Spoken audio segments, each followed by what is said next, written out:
বার্ধক্য ভাতায় অক্টোবর মাসের টাকা কবে দেওয়া হবে? বার্ধক্য ভাতায় এই অক্টোবর মাসে কারা কারা ডবল টাকা পাবেন এবং কোন কোন জেলায় বার্ধক্য ভাতার টাকা আগে দেওয়া হবে, এর বিস্তারিত আপডেট আজকের ভিডিওর মাধ্যমে তুলে ধরছি। তার আগে যারা চ্যানেলে নতুন অবশ্যই চ্যানেলটিকে সাবস্ক্রাইব করে রাখুন। তো বন্ধুরা, বার্ধক্য ভাতা প্রকল্পের জন্য নবান্নে একটি বিশেষ প্রতিবেদন প্রকাশিত হয়েছে এবং সেই প্রতিবেদনটি আমি আপনাদের কাছে শোনাচ্ছি। তো রাজ্যরূপে 20,15,000 মানুষকে এই প্রকল্পের অধীনে বর্তমানে ভাতা দেওয়া হয়। মাসের শুরুতে সরাসরি সুবিধাভোগীদের ব্যাংক অ্যাকাউন্টে এই টাকা কিন্তু দিয়ে দেওয়া হয়। মোট প্রাপকের সঙ্গে আরও 50,000 সুবিধাভোগীর সংখ্যা বাড়তে চলেছে। সরকারি পোর্টালে এই নির্দিষ্ট উপভোক্তাদের নাম তোলার কাজ শুরু হয়ে গেছে। শীঘ্রই তাদের ব্যাংক অ্যাকাউন্টে সরাসরি প্রকল্পের টাকা পৌঁছে যাবে বলে জানা গিয়েছে। পঞ্চায়েত দপ্তরের মাধ্যমে এই টাকা দেওয়া হয়ে থাকে। এই খাতে 60 থেকে 80 বছরের মধ্যে থাকা বার্ধক্য ভাতা প্রাপকদের জন্য কেন্দ্র কিছু সাহায্য করে, অর্থাৎ কেন্দ্রের তরফে দেওয়া হয় 200 টাকা, বাকি টাকা দিতে হয় রাজ্য সরকারকে। বার্ধক্য ভাতার জন্য মোট 150 কোটি টাকা রাজ্যের ভাড়ার থেকে খরচ করা হয়ে থাকে। কেন্দ্রের প্রদেয় অর্থকেও ব্যবহার করতে চাইছে রাজ্য সরকার। সেই কারণে কেন্দ্রীয় পোর্টালে সেই সব সুবিধাভোগীদের নাম তোলার কাজ শুরু হয়ে গেছে এবং দ্রুত এই কাজ শেষ করার নির্দেশ রয়েছে। খুব শীঘ্রই রাজ্যের 50,000 নতুন বার্ধক্য ভাতা সুবিধাভোগীদের সংখ্যা হবে বলেই জানা গিয়েছে। সম্ভবত ডিসেম্বর মাস থেকে নতুন বার্ধক্য ভাতার 50,000-এর টাকা দেওয়ার কাজ শুরু হবে। অর্থাৎ প্রথমেই বলে দিই, নতুন যারা আবেদন করেছিলেন, হয়তো 6 মাস হয়ে গেছে, হয়তো 1 বছর হয়ে গেছে, কিন্তু এখনও পর্যন্ত যারা টাকা পাননি তাদের জন্য কিন্তু এটা খুবই খুশির খবর যে এই ডিসেম্বর মাস থেকে কিন্তু যে নতুন 50,000 আপনারা প্রতিবেদনে শুনতে পেলেন যে 50,000 কিন্তু বার্ধক্য ভাতার নাম নথিভুক্তিকরণ চলছে এবং অবশ্যই যারা নতুন আবেদন করে রেখেছিলেন তাদের কিন্তু অবশ্যই এই ডিসেম্বর মাস থেকে নতুন বার্ধক্য ভাতার প্রকল্প দেওয়া শুরু হবে। এবারে আসা যাক, এই বার্ধক্য ভাতার টাকা অক্টোবর মাসে ক তারিখে পাবেন। দেখুন বন্ধুরা, 8 তারিখ কি 9 তারিখ থেকে কিন্তু দুর্গাপুজো আছে। সেই জন্য যেহেতু অক্টোবর মাসের 1 তারিখ থেকে 3 তারিখ একটা লটে দেওয়া হবে ফার্স্ট লক্ষ্মীর ভাণ্ডার, 3 তারিখ থেকে 5 তারিখ দেওয়া হবে লক্ষ্মী ভাণ্ডারের সেকেন্ড লট। সেহেতু 5 তারিখ থেকে 7 তারিখ এবং 7 তারিখ থেকে 8 বা 9 তারিখ, অর্থাৎ 5 তারিখ থেকে 8 তারিখের মধ্যে আপনারা প্রত্যেকেই কিন্তু বার্ধক্য ভাতার টাকা পেয়ে যাবেন। এরপরে আসা যাক ডবল টাকা। ইয়েস, বার্ধক্য ভাতায় ডবল টাকা কারা কারা পাবেন।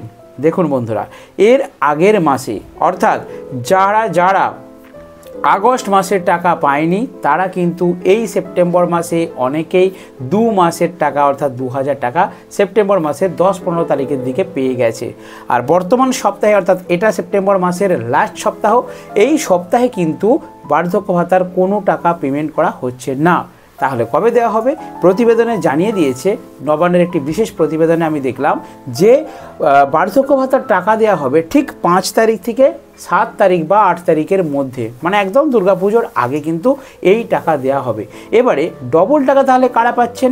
ডবল টাকা তারাই পাবেন যারা সেপ্টেম্বর মাসের টাকাটা পাননি। অর্থাৎ আগস্ট কেউ আছে সেপ্টেম্বর মাসে একটা কিস্তির টাকা পেয়েছেন কিন্তু সেটা পূর্বের আগস্ট মাসের টাকাটা পেয়েছে, তাহলে তার সেপ্টেম্বর মাসের টাকা বাকি থাকলো। আবার কোনো দাদু ঠাকুমার এই সেপ্টেম্বর মানে আগস্ট মাসের টাকা পেয়ে গেছে, তারা প্রতি মাসে পাচ্ছে, এই সেপ্টেম্বর মাসে এখনও পর্যন্ত কোনো টাকা পায়নি। তো তাদের জন্য গুড নিউজ হচ্ছে যে অক্টোবর মাসের 5 তারিখ থেকে 7 বা 8 তারিখের মধ্যে আপনারা কিন্তু পেয়ে যাবেন সেপ্টেম্বর প্লাস অক্টোবর, অর্থাৎ 2 মাসের টাকা একসাথে, অর্থাৎ ডবল টাকা বার্ধক্য ভাতায় অক্টোবর মাসে তারা পাবেন। যাদের বাকি রয়েছে তারা পাবেন 2,000 টাকা, যেটা এর আগের অনেক ভিডিওতে আমি বলেছিলাম। সেখানে কিন্তু বলেছিলাম যে অ্যাডভান্স অর্থাৎ অগ্রিম টাকা দিয়ে দিবে, সেই খবরটা কিন্তু ভুল। আজকের যে প্রতিবেদনটা আমি নবান্নের দেখলাম, আজকে 27 তারিখ, তো এই খবরটা হচ্ছে সঠিক যে প্রত্যেকটা দাদু ঠাকুমা কিন্তু যারা সেপ্টেম্বর মাসের টাকা পায়নি তারা কিন্তু 2000 টাকা করে এই অক্টোবর মাসের 5 তারিখের পর কিন্তু অ্যাকাউন্টে পেয়ে যাবেন। আর যেহেতু পুজো আছে, দুর্গা পুজো, সেহেতু মাননীয় মুখ্যমন্ত্রী তার যে সমস্ত পঞ্চায়েত দপ্তর আছে, কারণ এই টাকাটা কিন্তু পঞ্চায়েত মারফত পেমেন্ট করা হয় ব্যাংকে, তো পঞ্চায়েত কর্মীদেরকে এবং সরকারি আধিকারিকদেরকে কিন্তু কড়া নির্দেশ দিয়েছেন যে প্রত্যেকটা অ্যাকাউন্টে যেমন ঠিক সময়ে অর্থাৎ পুজোর আগে কিন্তু যেমন টাকা পৌঁছে যায়, কোনো রকম যেমন বাকি না থাকে। ঠিক আছে, আশা করি বুঝতে পেরেছেন। এবার আসা যাক কোন কোন জেলায় এই বার্ধক্য ভাতার টাকাগুলো আগে দেওয়া হবে।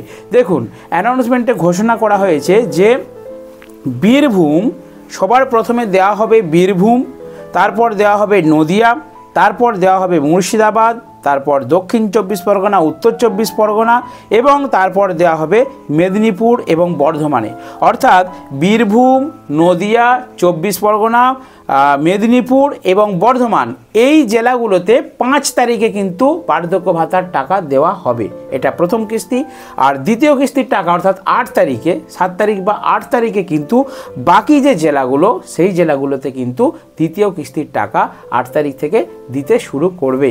অর্থাৎ আপনি যেই জেলার অন্তর্গত আপনারা বুঝতে পারছেন যে তাহলে কত তারিখে আপনারা কিন্তু এই বার্ধক্য ভাতার টাকা পাবেন। তবে যারা যারা কিন্তু সেপ্টেম্বর মাসে টাকা পেয়ে গেছেন অর্থাৎ আপ টু ডেট করা আছে যাদের, অর্থাৎ কোনো বাকি নেই, তারা কিন্তু 1000 টাকা পাবেন। আর 2000 টাকা বোনাস তাহলে কারা পাচ্ছেন? বোনাসই ধরে নিন, কারণ 2000 টাকা করে তারা পাবেন। তো সেই 2000 টাকা তারাই পাবেন যাদের কিন্তু সেপ্টেম্বর মাসে কোনো রকম টাকা ঢোকেনি। অর্থাৎ মাননীয় মুখ্যমন্ত্রী নবান্নে একটি সংবাদ সভায় থেকে তিনি কিন্তু ডাইরেক্ট জানিয়ে দিয়েছেন যে পুজোর আগে প্রত্যেকের টাকা কিন্তু 100% অ্যাকাউন্টে পৌঁছে যাবে, কোনো রকম অসুবিধা হবে না।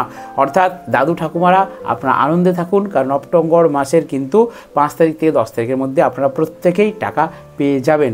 এবার আসা যাক নতুন নাম। প্রথমে আমি বলেছিলাম যে প্রতিবেদনে কী ছিল, যে 50,000 নতুন নাম কিন্তু নথিভুক্ত করা হয়েছে। দেখুন, অনেকেই কমেন্ট করছে যে দাদা আমি 6 মাস আগে আবেদন করেছিলাম কিন্তু আমার লিস্টে নাম আছে কিন্তু এখনও পর্যন্ত টাকা ঢোকেনি, তো আমি কি করব। তাদের জন্য বলি, দুর্গাপুজোর পরেই কিন্তু মাননীয় মুখ্যমন্ত্রী মমতা বন্দ্যোপাধ্যায় ঘোষণা করেছেন যে দুয়ারে সরকার ক্যাম্প হবে। তো আপনারা কাইন্ডলি ওই দুয়ারে সরকার ক্যাম্পে গিয়ে নতুন বার্ধক্য ভাতার ফর্ম তুলে আপনাদের সমস্ত ডকুমেন্টস যা যা লাগে সেগুলোকে জেরক্স করে নিয়ে আপনারা পুনরায় সাবমিট করুন।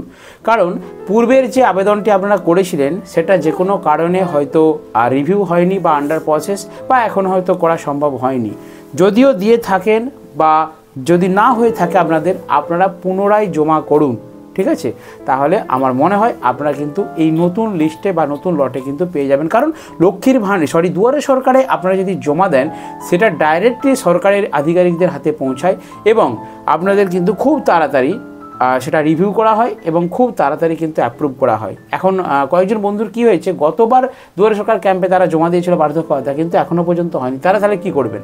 তারা তাহলে স্ট্যাটাস চেক করে দেখবেন, স্ট্যাটাসে যেরকম রিপোর্ট আসবে অর্থাৎ আন্ডার প্রসেসিং কি রিজেক্ট কি সাকসেস কি অ্যাক্টিভ, সেই অনুযায়ী আপনারা কিন্তু এই যে দুয়ারে সরকার ক্যাম্প আসবে সেখানে আধিকারিকদের কাছে আপনারা প্রথমে অ্যাপ্লিকেশন ফর্মটি অর্থাৎ আপনাদের যে পূর্বের অ্যাপ্লিকেশন নাম্বারটি আছে সেটি দেখাবেন, দেখে তাদের কাছ থেকে নির্দেশ নেবেন। তারা যেরকম নির্দেশ দেবেন সেই অনুযায়ী আপনারা, যদি তারা নির্দেশ দেন যে আবার ঘুরে জমা করতে হবে জমা করবেন, যদি বলে যে হ্যাঁ আপনাদের সব কিছু কমপ্লিট করা আছে ওয়েট করুন, আপনাদের এই 50,000 লিস্টের সঙ্গে আপনাদের নাম কিন্তু বেরিয়ে যাবে, তাহলে আপনারা ওয়েট করবেন। তো চলুন বন্ধুরা, বার্ধক্য ভাতার আপডেট নিয়ে আজ এই ভিডিও এখানে শেষ করলাম। আর রাজ্য সরকার এবং কেন্দ্র সরকারের বিভিন্ন সরকারি আপডেট আমার এই ভিডিওর মাধ্যমে আমি শেয়ার করে থাকি। ভালো লাগলে অবশ্যই চ্যানেলটিতে লাইক দিয়ে সাবস্ক্রাইব করে পাশে থাকবেন।